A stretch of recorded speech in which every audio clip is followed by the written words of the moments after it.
The mysterious and tragic frontman of The Doors, Jim Morrison, leaves an indelible mark on history. As a rock and roll icon who has sparked heated debate, some see him as a lyrical genius, while others see him as an egotistical prick. Decades later, psychedelic superstar Grace Slick has broken her silence with shocking new details about Morrison, shocking followers to their core. The iceberg is far larger than this, though. Conflicts, controversies, and Jim Morrison's own issues made his life a living hell. Plus, we're revealing the so-called Lizard King's shadowy side today. The 1960s rock music industry was a hotbed of anarchy, innovation, and passionate personalities, but few conflicts were as vicious as Jim Morrison's spat with Grace Slick. They ran into each other on a regular basis because they were the lead singers of two revolutionary bands from that era, Jefferson Airplane and The Doors. Unpleasant sparks flew every time they did it. With her trademark boldness and quick wit, Slick was able to see through Morrison's mystique. She frequently saw him as a destructive, self-absorbed monster whose acts went beyond simple rock star rebellion, even if many loved him as a prophet and poet. It wasn't merely his crazy behavior on stage or his heavy drinking. What really got under people's skin was his attitude and callousness. Morrison, visibly inebriated, created a disturbance backstage at a concert where Jefferson Airplane and The Doors both played. He insulted his fellow musicians and tried to take over the discourse with his mangled philosophical babblings. An angry confrontation that almost escalated into violence ensued after Slick, who never shies away from taking a stand, publicly criticized him for his actions. But Morrison's handling of women was the thing that really cemented her contempt. He had a recorded history of careless and occasionally violent conduct, which contributed to his reputation as a womanizer. As a woman who had battled for equality in a traditionally male-dominated field, Slick deeply disliked Morrison's behavior. "When I am performing, I prefer to let my emotions shine through in an upbeat song or musical composition." Rumors circulated among the rock formations of Morrison's tense interactions with the women he encountered, speculations that Slick verified in her disclosures, representing Morrison in a realistic light, away from the idealized image that many of her admirers hold on to. Morrison had many adversaries beyond Grace Slick, but he was never one to back down from a fight. He got into fierce feuds with a plethora of music business heavy hitters due to his volatile and frequently violent nature. Janis Joplin was involved in one of the most notorious fights. Morrison, visibly inebriated and aggressive, escalated what had begun as a friendly meeting at the party into a violent confrontation when he proceeded to verbally abuse her, making sexist comments and physically groping her. Never one to back down from a challenge, Joplin allegedly shattered a bottle over his head to make him stop. Morrison chose to laugh it off and even boast about it afterward, claiming it was a badge of honor rather than learn from the confrontation. This happened more than once. It was consistent, and it contributed to his rising profile as an inventive genius and a careless provocateur. Morrison posed a threat even to his own band members. Even though Doors pianist Ray Manzarek frequently served as a go-between, Morrison and the rest of the band, particularly drummer John Densmore, were clearly at odds with one another. It got uncomfortable when Morrison started acting erratically in the studio and when performing. Inebriated, he would arrive late, if he showed up at all, wreak havoc on recording sessions, slur his words, and even refuse to record on occasion. Because he was so unpredictable, the band wasted time, money, and patience on sessions that ought to have taken hours but instead lasted days. He shifted his focus from music to spectacle during his live performances. He would insult the audience, leading them to violent outbursts, and occasionally pass out while performing. The band had to leave the stage when a brawl broke out at one of his shows because he ridiculed the security personnel. Many people finally snapped at him during his notorious 1969 Miami performance, where he supposedly undressed on stage. Morrison went on an obscene tirade that night, culminating in a police order for his arrest instead of singing. He ranted about his disappointment with fame and music, the scandal's aftermath, canceled concerts, legal problems, and internal strife, brought the Doors to the verge of collapse and marked the beginning of their demise. The relationship between Morrison and music industry heavyweights and promoters was as contentious as it was within the band. He frequently went to extreme lengths to ruin interviews and openly criticized the music industry because he hated how it had become too commercialized. During press briefings, would either frown upon reporters or provide them with answers that were confusing or insulting.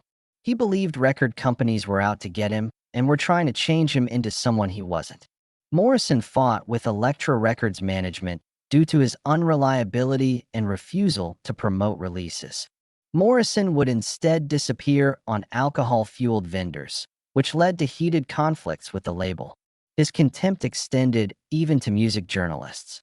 Morrison was infamously erratic in interviews. On occasion, he would remain silent and unresponsive, but on other occasions, he would lose it and go on a tirade about poetry, anarchy, and death. A journalist who was supposed to meet Morrison in 1970 remembered discovering him unconscious in a hotel room with empty bottles and cigarette burns on the carpet. Because he wouldn't play by the rules, he was a pain to handle, and by the early 1970s, many in the music industry had given up on him. Addiction, self-destruction, and inner difficulties were a downward spiral in Morrison's personal life as well as his professional one. Many thought he had found his soulmate in Pamela Corson, but their relationship was unstable. Drugs, jealousy, and continual infidelity drove their poisonous, passionate, violent love. In the span of a few minutes, their relationship might shift from passionately loving each other to openly fighting. Morrison, according to Pamela's friends, would go for days at a time, leaving her in a state of despair, and then he would return home, muttering an apology before starting the vicious cycle all over again. Their infamous disputes frequently broke down into physical altercations, shattering glass and breaking bones. It was common for Morrison to hurl objects, pound walls, and drive Pamela to the brink of insanity when he was drunk and furious, and Pamela would respond with her own wrath. Anywhere they could get away with it, in hotel lobbies, recording studios, or in front of friends, they fought shamelessly. Morrison seemed to find solace in her, even in the midst of the mayhem. Maybe he saw a mirror image of his own destructive inclinations in her, or maybe he was just too caught up in their twisted relationship to ever really escape. In addition to his own struggles, his strained relationship with his family compounded the problem.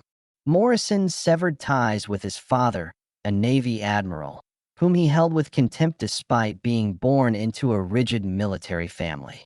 Rigid, discipline, icy coldness, and an absence of emotional connection characterized his upbringing.